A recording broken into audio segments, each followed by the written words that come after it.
Hey guys, welcome to the solar eclipse in Cancer reading. Now, what a sacred time. What a magical time. You know, for anybody who's in love with the sky, this is it. This is where, you know what?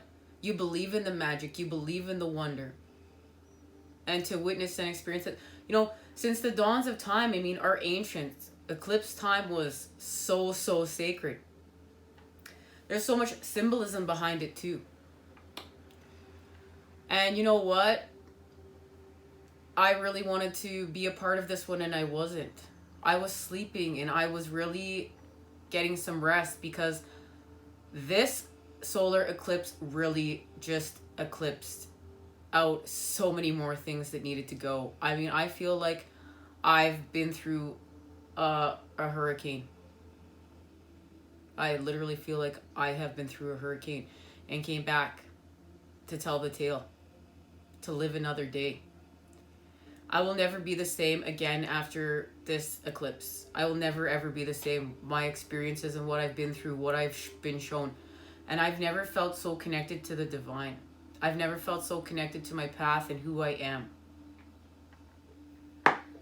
And that's the gift. That's the gift of a spiritual expansion is the relationship with self, true self, understanding your life. Understanding your life has had a purpose, and everything that's happened within your life has had a purpose. It had meaning behind it. It meant something. And all that negative experience, it's our pain, our trauma, it's the wounding that's the common thread between us.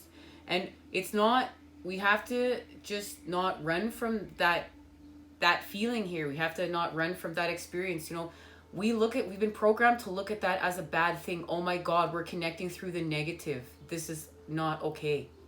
But no, this is how things are here. We live in a polarized world. So we're going to connect to the negative. But we're going to add the positive charge and heal and expand through things. Transmute things. Really breaking things up and shifting them. Now they have shown me this 9 of Cups image from the Wild Unknown Tarot. This is it. We are creating our wish fulfillment, our 9 of Cups with the moon through the dark. This is much the creating love from fear energy. We're creating through the energy of the opposites. So yes, we are creating wish fulfillment in the dark. They've been very clear to me what this message means. And this message is going to be connected to what we're going to be discussing next. There is a message in here from the Moon card. It will be connected to that. As well, they're telling me not these ones. It'll be connected to this one. But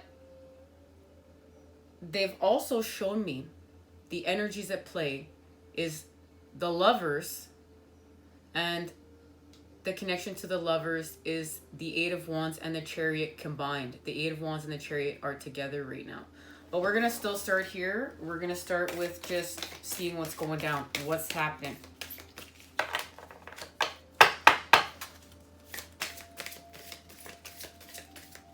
Guys, I'm also really realizing how much I love my body in a healthy way. I don't think I've ever had such a strong and healthy connection with my body and how I feel about it. And how I feel about taking care of it.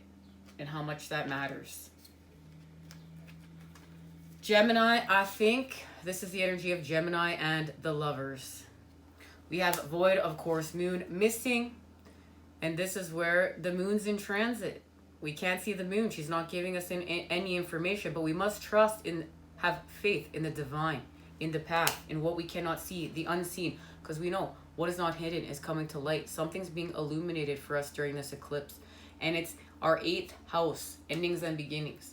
But our beginning was birthed from our ending. This is like the rose growing from the concrete kind of energy. Rose growing from the ashes, the phoenix rising from the ashes kind of energy. And it's connected to our ancients. We're working with the 10th house, escape. And the 5th house, creativity. And this is the 6 of Cups.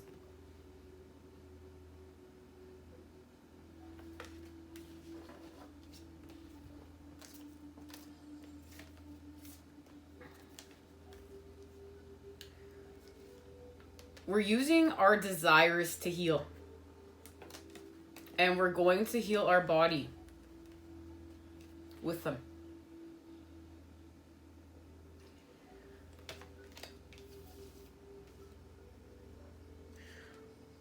Our passions, our actions are going to restore patterning within our body that's going to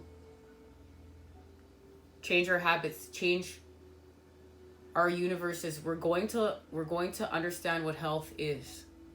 And we're going to understand that, you know what, having our health and having, you know, all the luxurious items in the world, they don't compare. I really feel like this is really being reflected back to many of us right now during this time. And what we're doing is we're working with the energy of Venus, the Empress energy, and love, as well as the 11th house and our friendships, our partnerships. And this is helping us to balance our karmic scales. This is also helping us with our work with our counterpart. And it's all connected to the solar eclipse in Cancer and Black Moon Lilith. And it's the destruction before the creation. And we're destroying to create anew.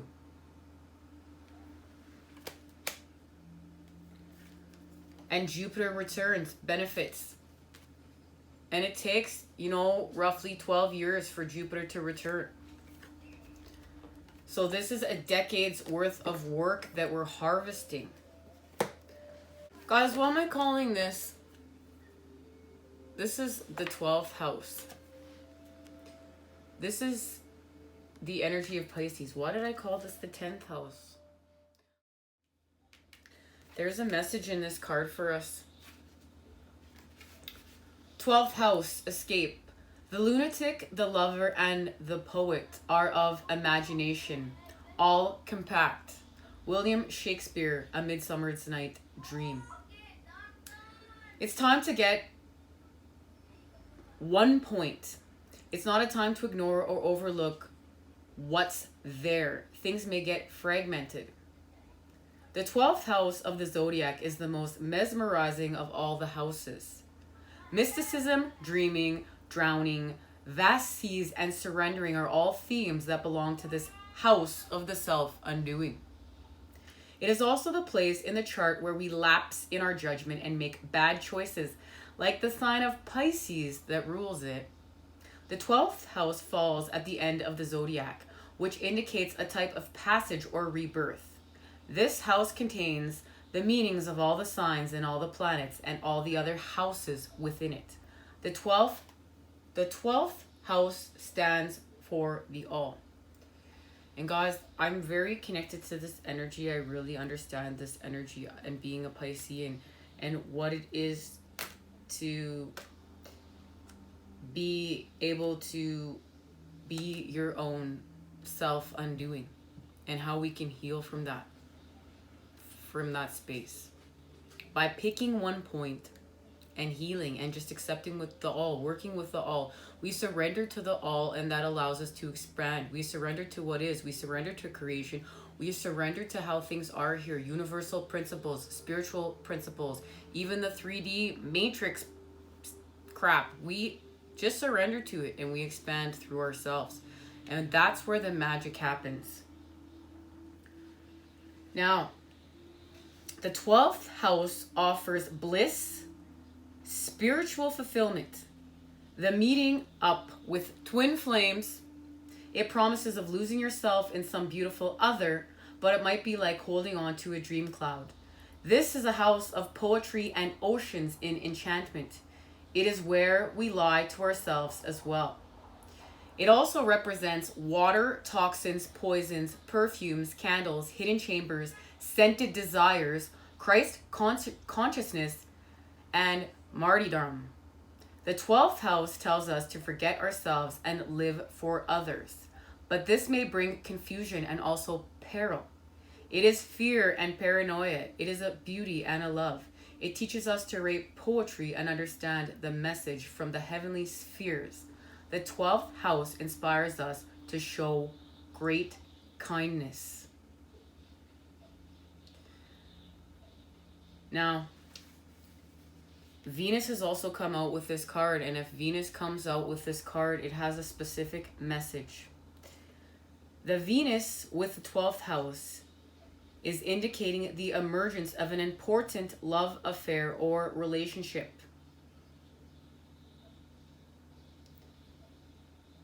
And the warning of this card is not to look for others for fulfillment or to others to give you purpose. And if you are, you're looking for the wrong crowd. You're looking towards the wrong crowd. You're not, this is about you. This is happening through you. This is happening with self, the divine, Mother Earth, creation, the universe, the energies of expansion. While the 10th house, and there's our connection to the 10th house, the 10th house gives us the truth. The 12th house gives us magic. Each is important, and you cannot be all that is without the other. Take heed and search for clarity. Watch out for deception at this time. And that's what we really want to do. We're going to watch out because, you know, this is about the dissolving of boundaries. You know, it's where the material and non-physical worlds connect, and it's both the beginning and the end. So really meditate on that for a minute. Where the material and non-physical worlds connect, it is both the beginning and the end. And that is the all. And you know, that's why Jesus was a Piscean. You know, and there's a story of Jesus too. There's a place for all of the gods and all the stories of all the gods here. And that's what we talk about at School for the Fool. We're all coming together through everything we've learned. And we're taking what works and we're leaving what doesn't. And, you know, Jesus has a beautiful story. There's a beautiful story and there's a hidden story about him. And that's what I mean. If you look behind the veil, and behind the veil some more, and behind the veil parted even some more, there's a very beautiful magical story of Jesus and who he was and what his symbolism was for, what he has to offer in the world of spiritualism to expand with. And you know what, I'm not going to sit here and talk about it. If it's called for you on your healing path to have this happen, it's going to happen. You call it in and the universe hears, and that's how we expand. I was called to have I was called to study our ancients. I ended up having a lot of information about who Jesus really was come my way, and it allowed me to heal from my roots. Because, you know, I grew up in a Roman Catholic family not believing in any of this. You know, I always felt called towards the Native American religion. That's what was in our house. On Sunday, we didn't go to church. We went to hang out in the country. And my father was very connected with the animals as well as myself. And I've always been very, very connected to the earth and the animals, and thankful for this relationship.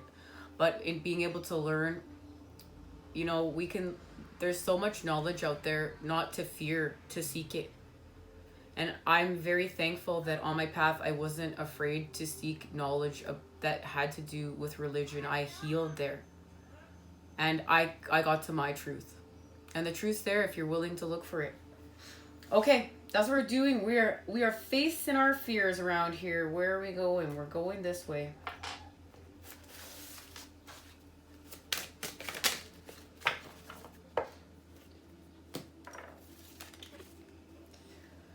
Okay, so we know from our last reading, we're in the Five of Cups energy, but that's because we're creating the two.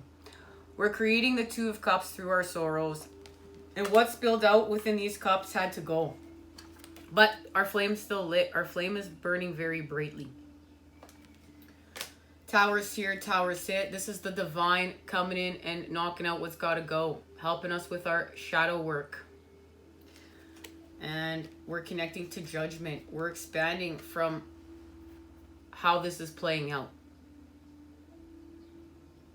There's an opportunity for more growth here. There's an opportunity for more light here. We're facing the devil energies head on, and we're expanding through them. That's why we are creating wish fulfillment through the dark. And this space right here is connected to the Lovers. love. And I love that it's serpents within this deck. And right now, the Lovers is connected to peace and our pathway home. And this is definitely connected to our last reading. The Ace of Wands is taking us home. And our message at our last reading was that the Ace of Wands was connected to the Five of Cups and to peace. Channel message. And here it is. That was the summer solstice reading. I'll link it down below if for any of you that would like to check it out yet and have not. But there's a message in this card for us. And it's all connected to the Hierophant. The Hierophant has the keys because the Hierophant is connected to the Scarab Beetle. And the Scarab Beetle is very sacred. It's connected to our ancients. And the Scarab Beetle, what it does is it knows how to move its shit out of the way. So we're learning how to move our shit out of the way because our shit is making us lower vibe and sick. So we just move our dung. We move our dung. We use our dung for fuel. We use our dung for fuel on the path to get farther ahead.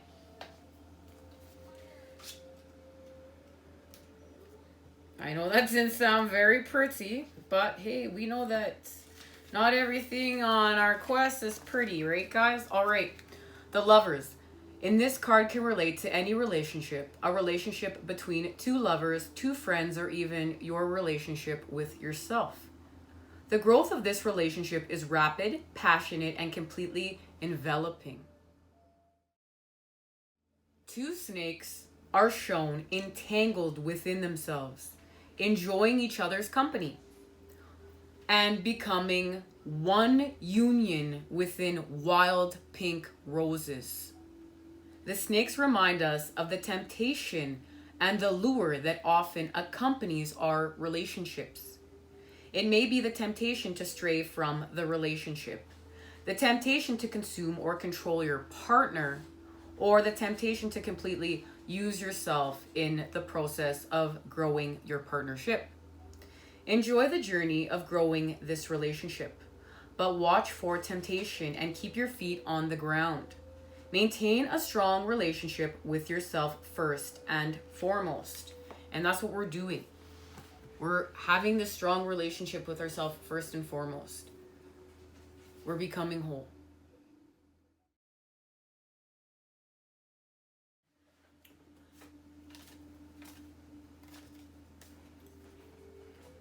I'm just going to go have a shower, please. I have a feeling here. You know, this goes a lot to what we're freeing ourselves from. We know we're freeing ourselves from the 8 and 9 of Swords. And we're going to do it with the Cups, of course. The Ace of Cups. Our connection to Spirit. Our connection to the Divine. Our connection to the Cup, the water energies. And then here it is. You know what? This is the 6 of Cups, and I really love it in this deck because the feminine is creating. And what the feminine has created, the masculine just wants to be a part of it. He is so drawn to it. He wants to help her expand it. He's connected to it. He's in awe of it and its creation. And it's connected to our 10 of Pentacles. And this is the new earth energy. This is the new earth vibe. But this, I can feel like we've healed with self here. We've healed with self. And that's what we're really doing. We're healing with self. Okay, we need to move on. Let's see. You know what? We're going. Let's see what's being activated here with the moon. We're going this way. All right, La Luna. Hello there. Guys, you know how much I love the moon. Thanks for showing up, Spirit. Ooh, we're working with our instinct. The waxing water moon. And there it is. So, bouquet. I was almost going to say bouquet, guys. Bouquet. And we know we're the bridges. We're the bridges from old earth to new earth. This is what we're doing. Yes, my love. What can I get for you? I'm hungry. Guys, everything is pointing to love. We've gotten so many messages now, received so many messages about love. You know, bouquet is key phrase. An illicit love affair or relationship. Right here, okay? I mean, and the connection is from Libra to Libra, ruled by Venus and Uranus. And I mean, we've received the message of Venus. We know we've been hanging with Venus all year at the channel. We've been completely blessed by this energy. Young lovers embrace seated on a stool. The girl wears a rose in her long blonde hair. To the right of the couple, a rose tree blooms with deep red flowers. Other blossoms fall around the pair. The sky is pale green, the color of the first shoots of spring. Behind them is an orange full moon. And there's a connection there, and that means something. And look, there's also a connection to the lovers are embracing in the flowers. So you know what? This is the divine speaking. This is spirit speaking here, leading us. Because I was called to have, I always have the decks I'm called to have. I always listen. And look, there's our connection. There's our sign. There's our synchronicity. These lovers are coming to union within the flowers. It's connected. It's beautiful. The message of this card is that you or someone else of relevance to the matter in question is experiencing a sudden overwhelming feeling of love. This can be expressed as a surprising but ultimately long-lasting relationship or a brief liaison love affair. It denotes a situation in which you are shaken out of an emotional groove as unexpected excitement and even passion is aroused by meeting someone new. So we're in a time of some sort of relationship thing happening for who's ever resonating with this message, and I sure am. Oh, and it's connecting to instinct. And we need to get that message.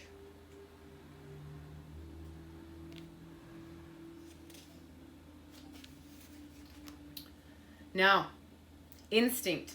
The thin crescent moon in water denotes the beginning of an emotional relationship or situation in which feelings dominate. A particular emotion felt today will grow into something greater as time passes. This is often the time that a new friendship is formed. Now, the connection to the moon in Cancer, and there it is. This is the natural sign of the moon, and in Cancer, feelings are at their most potent. However, they are also at their most protective, and new emotions must be compared with past experiences to see if they are valid. So we are comparing things to our past in order to see through our illusions. What's valid in the now. Okay, now let's see what's being created. Something's being created here. Okay. Tetrahedron, take action, and we can use the healing frequency of 174 hertz. My body is safe and loved. And this is to heal with our body. So guys, we use this frequency. You know what? You can find them on YouTube. Many of us have apps. You use 174 hertz to heal with your body so it feels safe and loved, because we know we're healing with the body. We know that this is has to do with the body. We understand we're ethereal, but we're taking care of the body. This is the difference. You know, I discussed on the last reading. I met up with someone on a spiritual quest who thought that taking care of their body was abusing it. And we're learning that taking care of our body is taking care of our body.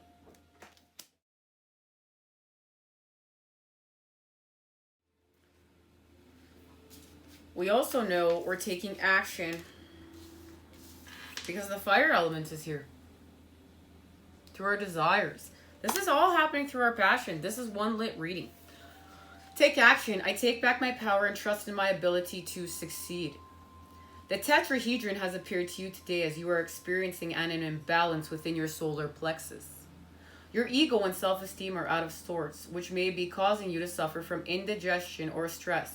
If you are allowing yourself to take on the emotions or actions of others, you are letting your ego interfere. If trust is an issue for you, it is time for you to recognize your worth, or your ability to succeed, or both. Sacred geometry. The tetrahedron has 4 faces, is one form of a pyramid, and it works with the element of fire and can be used at the solar plexus. Guys, there's so many connections within this reading. Wow. It is a dual unto itself. When the 2 tetrahedrons are placed together, they form the Merkaba. The tetrahedron is considered the most stable of the platonics. We know that. Triangles are our strongest shape. The molecular structure of water is tetrahedral in nature. The basic building block of atomic structure is tetrahedral. This represents the navel or sacral chakra. In this area, we are dealing with the endocrine gland and pancreas and adrenal glands. And this is what we're healing. This is what we're working with. This is why we faced the devil energies and we started to detoxify our body. Because we needed to heal our solar plexus. And yes, it's connected to our sacral. We're also doing work with the root. Everything's connected, right, guys? Now, the center deals with the lower self or the ego. Issues of personal power, self-esteem, self-worth, acceptance, or self-freedom of choice and confidence arise in this center. It is important to keep this chakra balanced so you can continue moving forward to fulfill your dreams, goals, and then action them. Our wants and desires can then fuel our will to bring it to fruition. With our solar plexus, if it's off balance, we know this causes digestive upsets. And this is my personal connection right here too, guys. This is what I've been trying to heal from the last 20 years. This is, we can be working with a great amount of stress within our environments. And this is in home, within our work. We're under duress. We question our sense of worth. People's comments are directed to us in the wrong way. We interpret things negatively. This puts our self-esteem and what we perceive as our acceptance. It puts ourselves at risk. It's time to take back your power, and you can do this by first taking a step back to create change. Make a conscious decision to take time out for you. Take a walk on the beach, in a park, go for a drive to the country and nature. This is you time. This is healing time. Remember, we can't be there for others if we can't be there for self. Seek out a healer for some balancing and re-energizing of your mind, body, and soul. And spend time with like-minded people who make you feel good to be around. These are all things that are going to raise our vibes. High vibe foods, electrolytes, dancing, singing, creation, being in a clean environment, being in an environment that's not heavy and full of stress, like-minded people. We're doing it, right? This is connected. And remember, we're always doing the best we can. We're shapeshifters. We're making lemonade out of lemons. Card numerology, it's number 11, okay? We're going to say a special affirmation right now to do some healing work.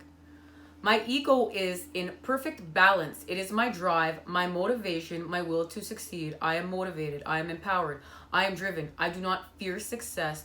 I am successful. And it's also connected to citrine and pyrite. Okay. That was a woo. Woo. Okay. I feel really called. You know what? Something that's hidden is coming to light. We know that, right? But you know what? I had this oracle here, Oracle of the Hidden Worlds. But guys, this just came brand new and I'm feeling called. Like, this is it. The Starseed Oracle of what's happening. We're going to use it. Brand new. Like, seriously, guys, I haven't even done anything with this yet. So,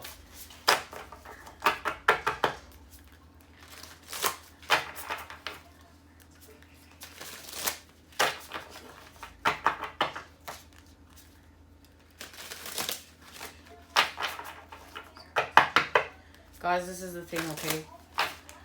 It's a special occasion today.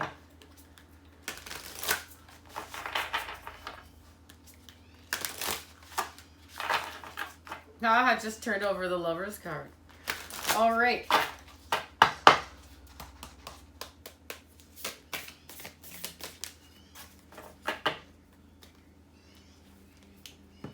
Karmic relationships. Orion energy, polarity, soul growth, conflict. And guys, this is why I was distant for a little bit. My karmic partner's completely vanished and my son is devastated. He's just completely gone. Karmic relationships. Orion energy, polarity, soul growth, conflict. The constellation Orion is thought by many to have been a place of great polarity and eventual unity. Some believe that many starseeds who were part of this cosmic history are an incarnate on Earth now and are playing out karmic relationships from Orion times. Perhaps you're one of them. Perhaps I am. Perhaps who's joining me here today is also. Polarity causes conflict and highlights separation. However, because of this, conflict can also result in unity and growth. Too many misunderstandings are caused when we don't open our heart and mind and see things from a different point of view. When we go into reactive, second-guessing mode instead of gathering the courage to open our heart, we should admit that we may have reacted because of our own woundings, and then find mutual ground. We're all innocent children looking to be seen, understood, and cherished. It's much harder to grow closer through conflict than it is to grow further apart. And yet that's the invitation of conflict. It's easy to react and take things personally. It's more challenging to see the innocence of all involved and find a way to grow closer through the conflict. It's through relationships that we grow the most. How can we soften our heart and drop our defenses to see things from a different point of view? How can you see the innocence of all involved? How can you learn to see the similarities rather than the differences? And this is what allows us healing. This is how we can heal with our enemies. You know what? We're healing with our enemies.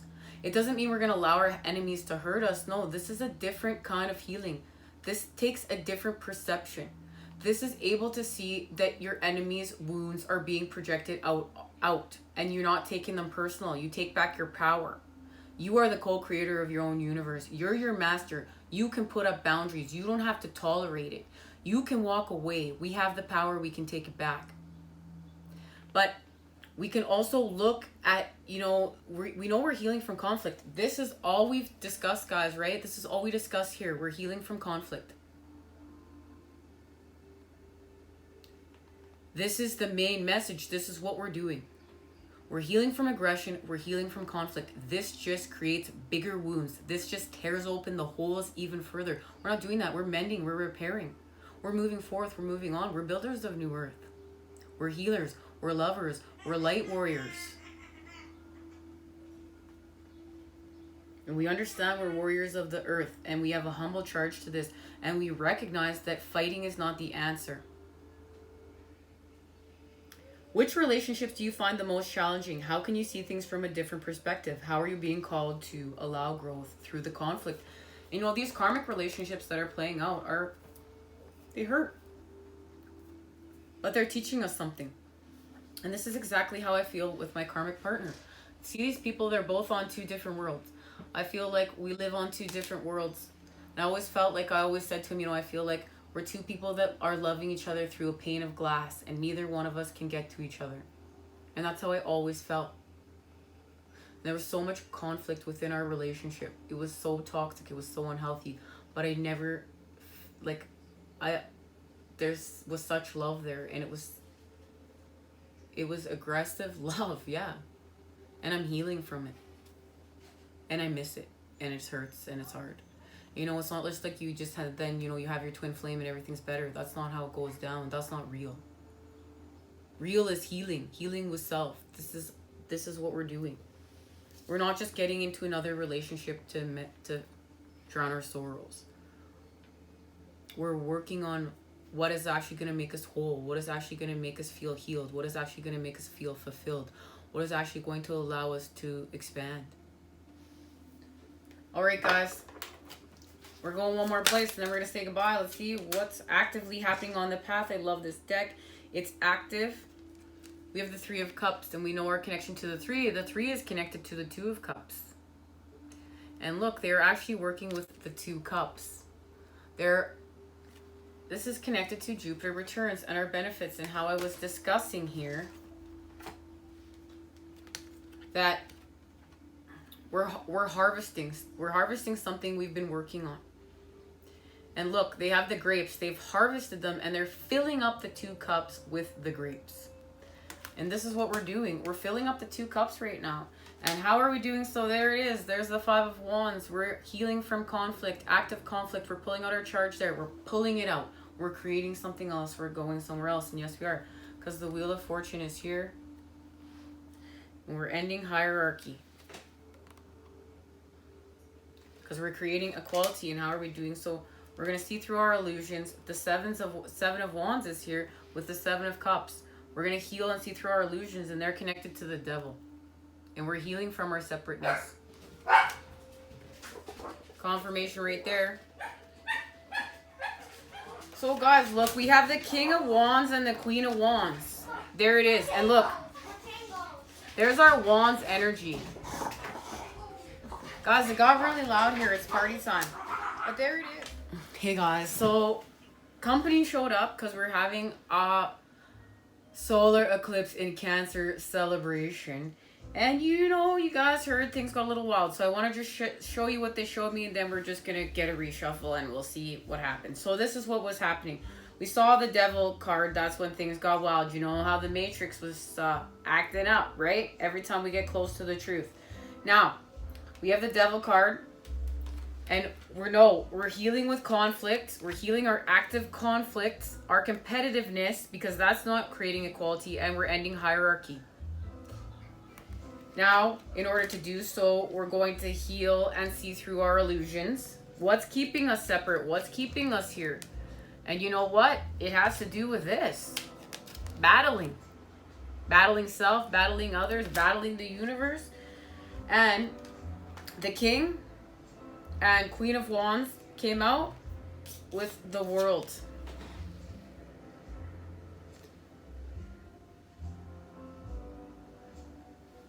And we know we've connected to the Wands energy. Now,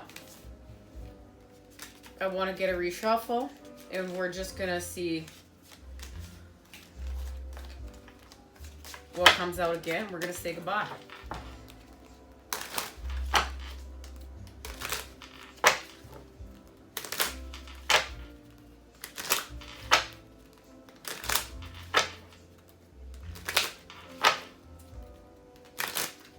And I'll see you again next time.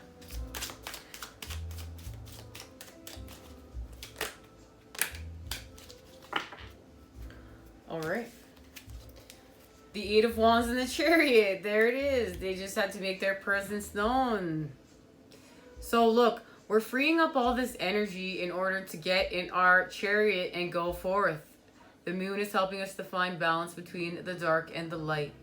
We're connecting to the energy of our ancients. But we know, we've discussed here many times, the Eight of Wands is creating enough energy to start a car. We're going to start up our chariot. And we're healing.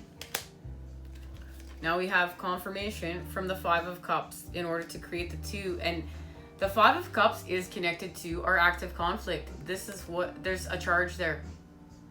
The Five of Cups is connected to our Five of Wands. And we need to heal from hierarchy with love, with the Empress. And the King of Swords, our truth. This is what we need. We need our truth. Our truth. The whole truth and nothing but the truth. And the Empress, and this is the energy of Venus. And she's here. Lovely Venus. And the Lovers. You can see that that divine masculine and divine feminine are hanging out together here. As children. And that's our connection to healing with the child. Much love and healing vibes sent your way to create with today. I look forward to seeing you again soon, guys. Take care. And have fun celebrating the magic in the sky, the wonder in the sky.